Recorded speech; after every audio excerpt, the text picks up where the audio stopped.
Era el cumpleaños de mi hija y llegué a su casa temprano con su pastel favorito. Toqué la puerta con una sonrisa, esperando ver su rostro iluminarse como cuando era una niña. Pero cuando abrió, su expresión era de total fastidio, como si no quisiera verme. «Ah, ¿eres tú?», murmuró sin siquiera mirarme a los ojos. Pero antes de seguir, verifica si ya estás suscrito al canal y escribe en los comentarios ¿desde dónde estás viendo este video? Nos encanta saber hasta dónde llegan nuestras historias. Todavía recuerdo el olor del pastel de almendras con ganache de chocolate que llevé a casa de mi hija Elena esa tarde. Era su 43 cumpleaños y yo había ahorrado 3 meses de mi jubilación para comprar esa pequeña obra de arte de la repostería francesa que tanto le gustaba. 200 pesos que no tenía, pero que gasté con gusto para ver su sonrisa. El taxi me dejó frente a la mansión que había ayudado a financiar 5 años atrás. Una casa de 3 pisos en el mejor barrio de Puerto Vallarta, con vista al mar y piscina infinita. 800,000 pesos de mis ahorros para el enganche. Dinero que había ahorrado centavo por centavo durante 45 años como profesora universitaria, haciendo horas extras y tutorías. Los fines de semana me acomodé mi vestido turquesa, también nuevo para la ocasión, y toqué el timbre, equilibrando el pastel en una mano y sosteniendo en la otra un pequeño paquete plateado que contenía un collar de perlas que había pertenecido a mi madre. 3 generaciones de mujeres fuertes, pensé. Qué legado tan maravilloso para pasar. La puerta se abrió, pero el rostro de Elena no se iluminó como yo esperaba. Sus ojos apenas se encontraron con los míos antes de volver al celular que tenía en la mano. «Ah, eres tú», murmuró, haciéndose a un lado para que entrara. Ni un beso ni un abrazo, como si yo fuera solo otra entrega a domicilio. «Feliz cumpleaños, mi querida», dije tratando de mantener el entusiasmo en mi voz. «Traje tu pastel favorito y un regalito especial». Elena suspiró profundamente, como si mi presencia fuera un estorbo que se viera forzada a tolerar. «Ponlo en la mesa de la cocina. Necesito terminar esta llamada». Caminé sola hasta la cocina de mármol italiano, otro regalo mío cuando reformaron la casa, y coloqué el pastel delicadamente sobre la encimera. A través de la ventana vi a los gemelos, mis nietos de 11 años, jugando en la piscina con el instructor de natación. Ni siquiera notaron mi presencia. Me quedé allí parada, escuchando el eco de la casa vacía, sintiéndome como una extraña invadiendo un espacio donde claramente no era bienvenida. 15 minutos después, Elena entró en la cocina. Estaba deslumbrante como siempre, cabello perfectamente teñido, maquillaje impecable, uñas hechas. Todo esto costeado por la clínica de estética que yo le había financiado 8 años atrás. 350,000 pesos para que ella realizara su sueño de emprendedora. Un préstamo que yo había pedido usando mi apartamento como garantía y que nunca fue reembolsado. Entonces, dijo abriendo el refrigerador y sacando una botella de agua con gas: «¿Viniste solo a dejar el pastel o te quedarás a cenar también?». La frialdad en su voz me cortó como un cuchillo. Tragué saliva intentando controlar la decepción. Pensé que tal vez podríamos pasar tiempo juntas en tu cumpleaños. Hace casi 2 meses que no nos vemos.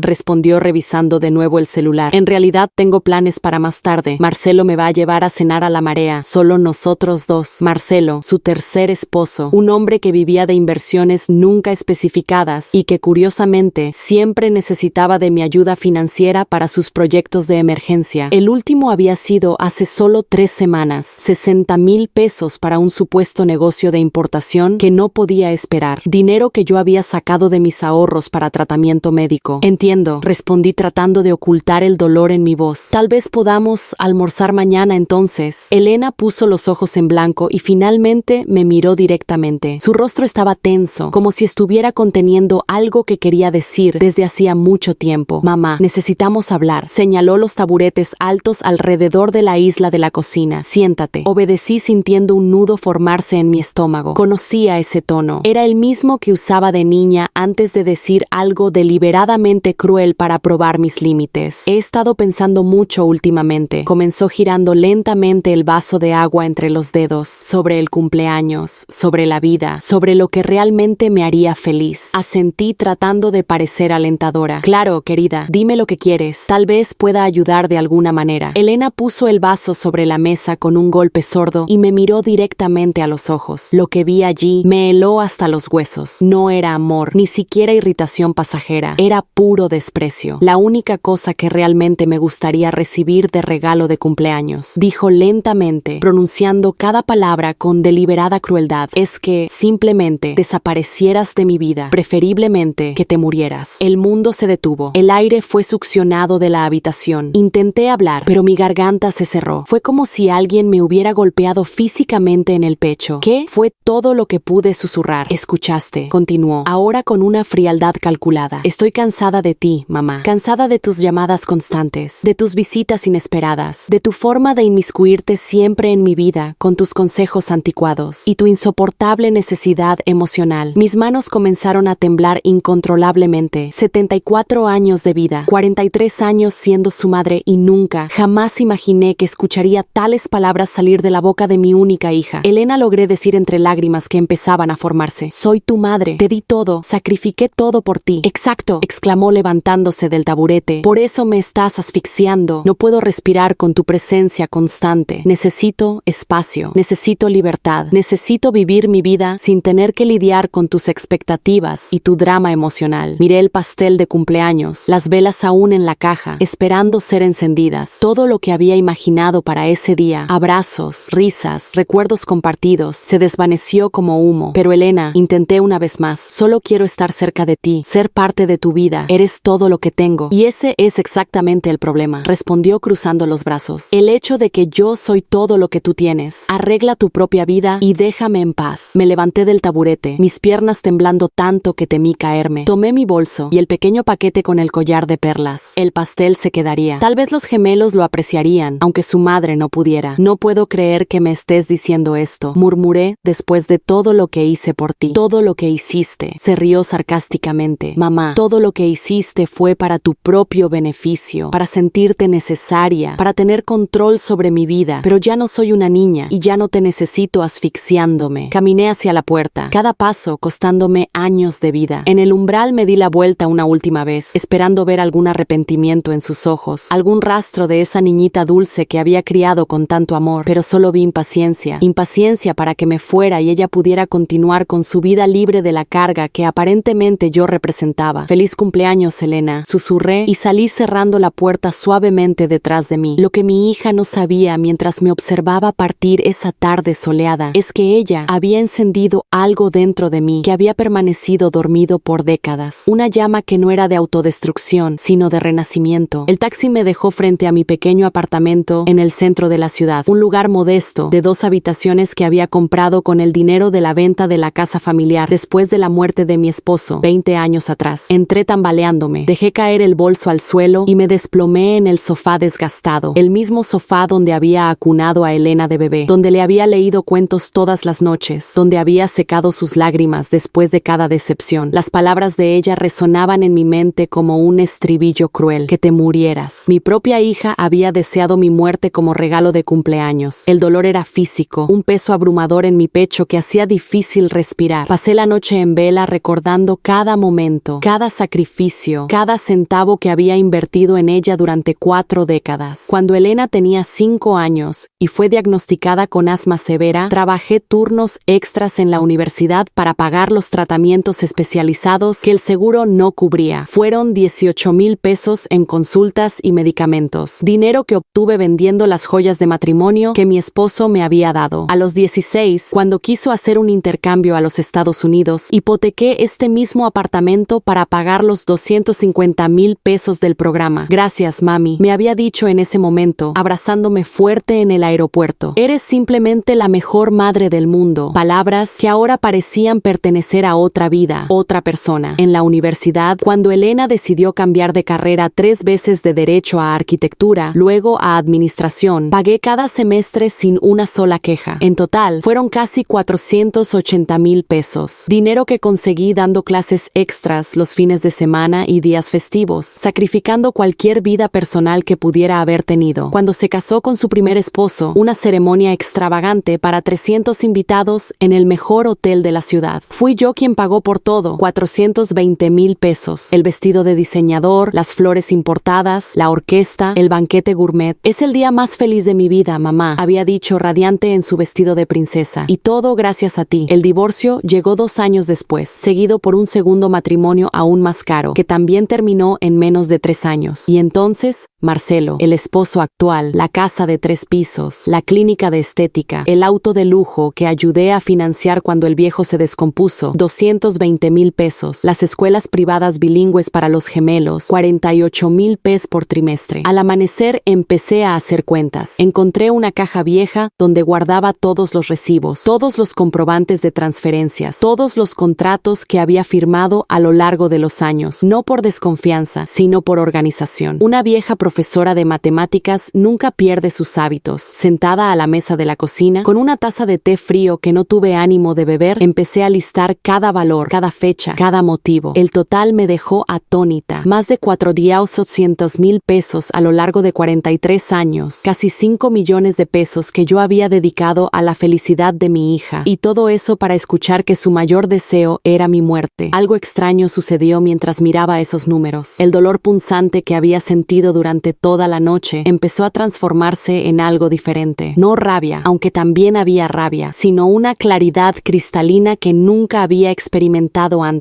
Una comprensión profunda de que había sido manipulada por décadas por alguien que veía mi amor como una utilidad, no como un vínculo sagrado. Si hubiera invertido esos casi 5 millones de pesos en mí misma, si hubiera viajado, estudiado más, comprado una casa mejor, cuidado de mi salud, planeado una jubilación cómoda, ¿dónde estaría ahora? Ciertamente no en este pequeño apartamento, contando los centavos de mi mermada jubilación, posponiendo tratamientos médicos para poder seguir ayudando a una hija que deseaba mi muerte. A las 6 de la mañana hice algo que nunca había hecho antes. Tomé el teléfono y bloqueé el número de Elena. Luego bloqueé el de Marcelo. A continuación, todos los números asociados a la familia de ella. Fue un gesto pequeño, pero simbólicamente poderoso. Mi primer acto de autopreservación en 4 décadas. Tomé un baño largo, me puse mis mejores ropas, un conjunto de pantalón y blazer que rara vez usaba para economizar, y salí de casa con un propósito definido que no involucraba a mi hija por primera vez en años. Primera parada, el banco. El mismo banco donde Elena y yo teníamos una cuenta conjunta para emergencias, en la cual yo depositaba regularmente pequeñas sumas para cualquier imprevisto que pudiera surgir en su vida. Una cuenta que en ese momento tenía un saldo de 180,000 pesos. Buenos días, doña Carmen. Me saludó el gerente, señor Ortega, que me conocía desde hacía años. ¿En qué puedo ayudarla hoy? Quiero cerrar la cuenta conjunta número 4, Neila, 526-789 y tú 1. Respondí con una calma que me sorprendió a mí misma. ¿Estás segura? Esa cuenta tiene un saldo considerable, advirtió consultando la computadora. Absolutamente segura, confirmé firmando los formularios con mano firme. Quiero transferir todo ese dinero a mi cuenta personal. Por favor, ver esos 180,000 pesos, regresar a mi propia cuenta, me dio una sensación extraña de poder. Un poder que no sentía desde hacía décadas. Era solo el comienzo. Siguiente parada, la oficina de financiamiento inmobiliario. Cuando Elena y Marcelo compraron la mansión frente al mar, yo no solo di el enganche, sino que también firmé como aval del financiamiento. Eso significaba que si ellos no podían pagar, la responsabilidad recaería sobre mí, pero también significaba que yo tenía derechos sobre esa propiedad. Doña Carmen, la oficial de préstamos, señora Ramírez, me recibió con una sonrisa. ¿Qué la trae por aquí hoy? Quiero revisar los términos del contrato de financiamiento donde aparezco como aval, expliqué. Necesito entender exactamente cuáles son mis derechos y obligaciones. Mientras ella buscaba los documentos, recordé el día en que firmé esos papeles. Elena había llorado de emoción. Gracias, mamá. Eres nuestro ángel de la guarda. Te amo tanto, había dicho abrazándome con fuerza. Marcelo también había agradecido profusamente, asegurando